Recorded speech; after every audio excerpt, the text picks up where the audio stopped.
Over to our political correspondent, Thomas Sparrow. Thomas, how close are we to seeing a nationwide lockdown here in Germany? I think we're moving in that direction, and we've already seen, as we saw in that report, first communities and cities that have taken that decision. But that essentially depends, Monica, on whether the numbers of infected people go down.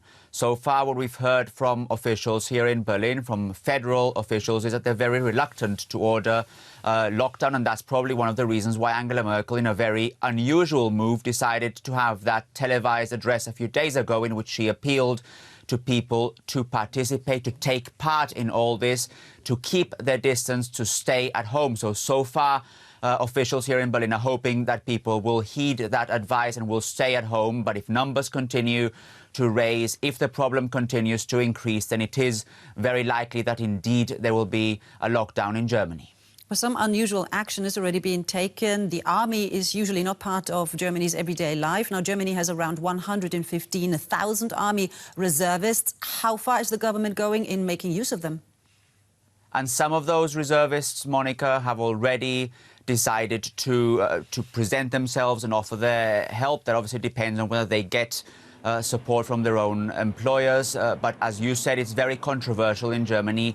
Anything that has to do with the German military, that has to do with Germany's history, obviously. And there are ways that the German military is preparing to participate in tackling this crisis.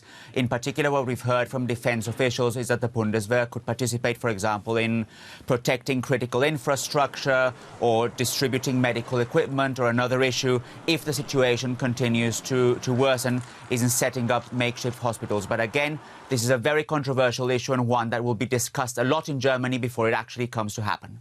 Now, I don't know about you, but whenever I leave the building after work, going home, I still see a lot of people assembling, gathered in groups, especially in parks here in Berlin.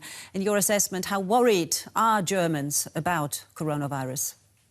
Germans are worried, and that's not my assessment. Those are actually polls and surveys that have come out. In fact, a new poll revealed that 48% of Germans are worried about being infected. That's more than 2 weeks ago. But at the same time, 65% of Germans say that they're happy or satisfied with the way the government is handling this. So you have these two different opinions on how Germans view the current coronavirus crisis. All right, Thomas Sparrow there, our political correspondent. Thank you so much for that.